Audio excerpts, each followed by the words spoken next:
जय हिंद दोस्तों, civil zone classes में आप लोगों का स्वागत है। उम्मीद करते हैं सब लोग अच्छे होंगे। ठीक है, तो हम लोग जो करंट अफेयर क्लास पीईटी के लिए चला रहे हैं उसको हम लोग चलिए कंटिन्यू करते हैं। उम्मीद है सबकी पढ़ाई अच्छी चल रही होगी। ठीक है, तो चलिए हम लोग करंट अफेयर को कंटिन्यू किया जाए। सबसे पहला क्वेश्चन है, 41वां हुनर हाट का आयोजन कहाँ किया गया था? 41वां हुनर हाट।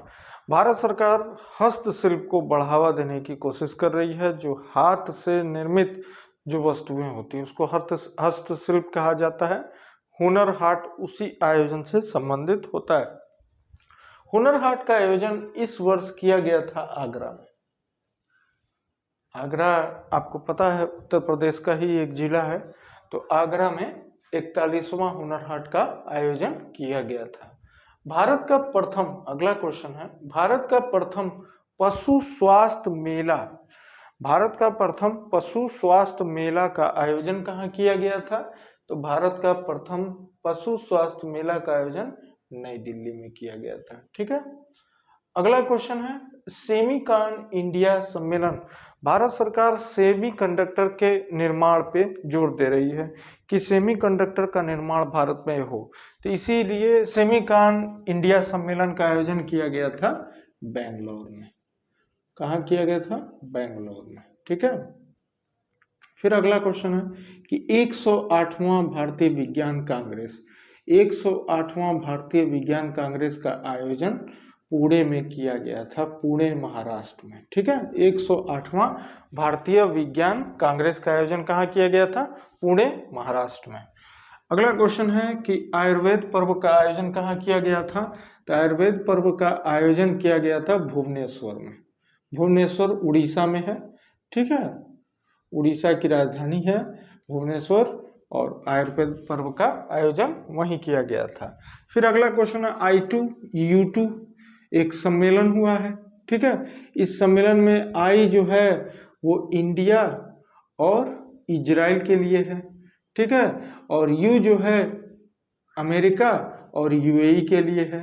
ठीक है, तो इसमें कौन कौन से देश हैं? भारत है, इजराइल है और अमेरिका है और यूएई है। चारों का जो सम्मेलन हुआ है वर्चुअल हुआ था, इसलिए ये कहीं आयोजन तो हुआ नहीं है, वर्चुअल आयोजन हुआ था, यानी ऑनलाइन आयोजन हुआ था। ठीक है, सम्मेलन का, तो इसलिए इसका कहीं लिखा नहीं जा सकता है। लेकिन इम्पोर्टेंट क्या है कि कहेगा कि इसमें से निम्नलिखित में से कौन सा देश नहीं है? तो भारत है, इजराइल है, यूएई है, अमेरिका है, 4 देश हैं। ठीक है ना, यही क्वेश्चन आएगा, निम्नलिखित में से कौन सा I2U2 से संबंधित नहीं है? तो चारों देशों का नाम आपको पता होना चाहिए। G7 की बैठक हाल ही में हुई है, तो 48वीं G7 की बैठक 48वीं जर्मनी में, 48वीं G7 की बैठक जर्मनी में। ठीक है ना, जर्मनी में हुई। 14वां ब्रिक्स सम्मेलन का आयोजन, तो ब्रिक्स सम्मेलन का आयोजन चीन। ठीक है, ब्रिक्स सम्मेलन का आयोजन चीन से संबंधित है। इस साल चीन ने इसकी अध्यक्षता ब्रिक्स की है।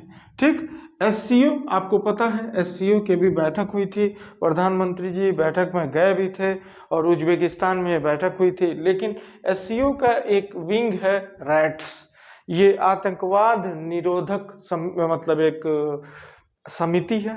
ठीक है, इसको कह सकते हैं। तो इसका जो सम्मेलन है, SCO का विंग है, SCO का एक अंग है रैट्स। तो इस सम्मेलन रैट्स का यानी आतंकवाद रीजनल एंटी टेररिज्म स्क्वाड, इसका फुल फॉर्म होता है। ठीक है, इसका सम्मेलन जो है भारत में हुआ है। इसका सम्मेलन नई दिल्ली भारत में इसका सम्मेलन हुआ है। ठीक है, फिर अगला क्वेश्चन है, UNCCD COP15। UNCCD जो है दुनिया भर में मरुस्थलीकरण रोकने के लिए है, और इसका आयोजन जो है आबिदजान में किया गया है। आबिदजान, आबिदजान एक बता रहे हैं, एक द्वीप है, समुद्र में द्वीप है, उसी की राजधानी है आइवरे द कोस्ट। आइवरे द कोस्ट एक द्वीप है, उसी की राजधानी में ये आइवरे द कोस्ट। ठीक है, वहीं किया गया है। ठीक, तो अगला क्वेश्चन है, मैन बुकर अंतर्राष्ट्रीय पुरस्कार किसको मिला है? तो मैन बुकर अंतर्राष्ट्रीय पुरस्कार 2022 एक भारतीय को मिला है। आपको पता है उस भारतीय का नाम है गीतांजलि श्री। गीतांजलि श्री, ठीक है, उस भारतीय का नाम है गीतांजलि श्री और उनके पुस्तक का नाम था tomb of the sand. Tomb of the sand, ठीक है। और अब आप बताइए, इस पुस्तक को हिंदी में लिखा गया था मूल भाषा में, लेकिन इस पुस्तक का अंग्रेजी में अनुवाद किसने किया था? ठीक है ना, ये से आप पे हम छोड़ते हैं। आप बताइएगा कमेंट सेक्शन में कि इसका अंग्रेजी अनुवाद किया किसने था, जिसको मैन बुकर अंतर्राष्ट्रीय पुरस्कार 2022 मिला है। अगला क्वेश्चन है कि साहित्य अकादमी पुरस्कार। साहित्य अकादमी पुरस्कार भारत के सबसे प्रतिष्ठित पुरस्कारों में गिना जाता है, जो 22 से 24 भाषाओं में बांटा जाता है। तो हिंदी का किसको दिया गया है? दया प्रकाश सिन्हा को। दया प्रकाश सिन्हा क्या लिखे थे? सम्राट अशोक। इसी तरह पूछेगा अंग्रेजी में किसको दिया गया? तो नमिता गोखले को। नमिता गोखले की पुस्तक क्या थी? Things to leave behind. Maithili भाषा में तो मेघा मजुमदार को, उनका पुस्तक का नाम क्या था? ए बर्निंग, ठीक है।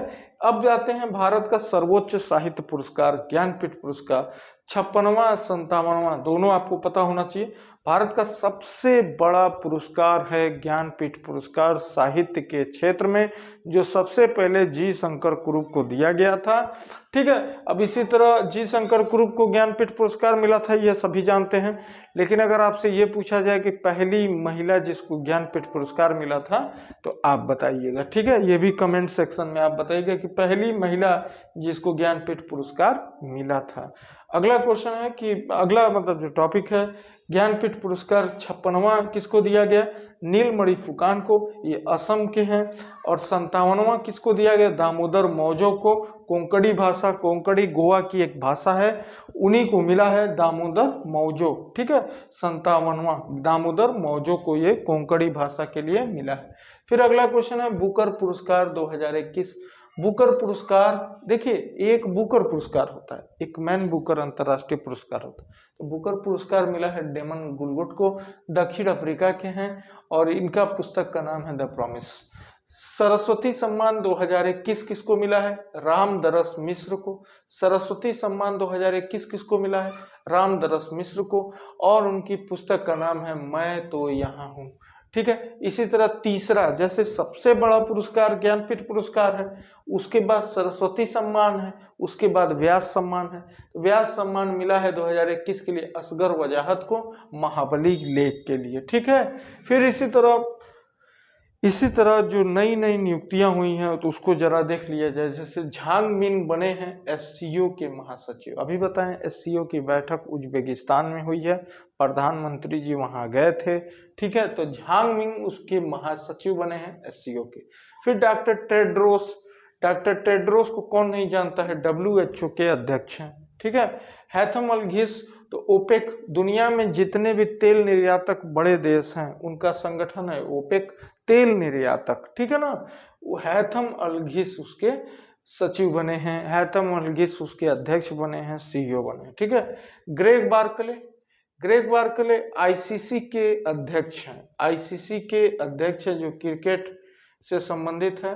फिर उसके बाद जियोफ एलाडिस आईसीसी के CEO बने हैं, जियोफ एलाडिस आईसीसी के CEO हैं, ठीक है ना।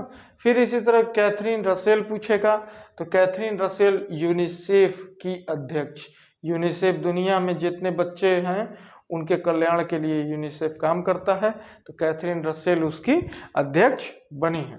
फिर उसके बाद अगला क्वेश्चन है कि टी राजा कुमार कौन है? तो टी राजा कुमार FATF के अध्यक्ष बने हैं।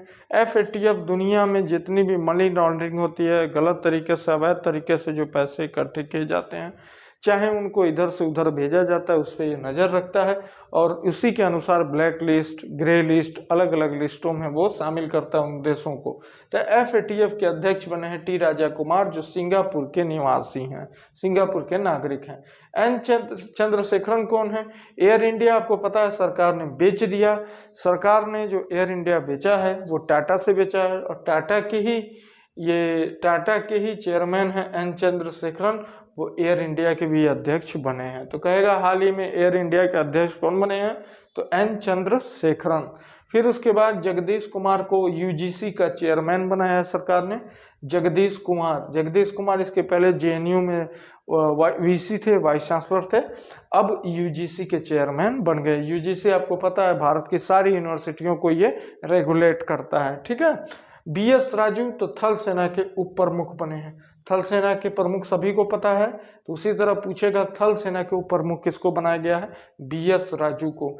फिर उसी तरह रिलायंस का हर कोई जानता है कि रिलायंस के अध्यक्ष कौन है, चाहे रिलायंस के चेयरमैन कौन है, लेकिन रिलायंस के जो चेयरमैन मुकेश अंबानी हैं उन्होंने अपने बेटे को अपनी मतलब क्या कहा जाता है कि उत्तराधिकारी चुना है, ठीक है, आकाश अंबानी को। तो आकाश अंबानी अब रिलायंस के नए चेयरमैन हैं। इसी तरह एक क्वेश्चन है कि सेबी के चेयरमैन का नाम बताइए, चाहे सेबी के अध्यक्ष का नाम बताइए। तो सेबी आपको पता है भारत में शेयर बाजार को रेगुलेट करता है।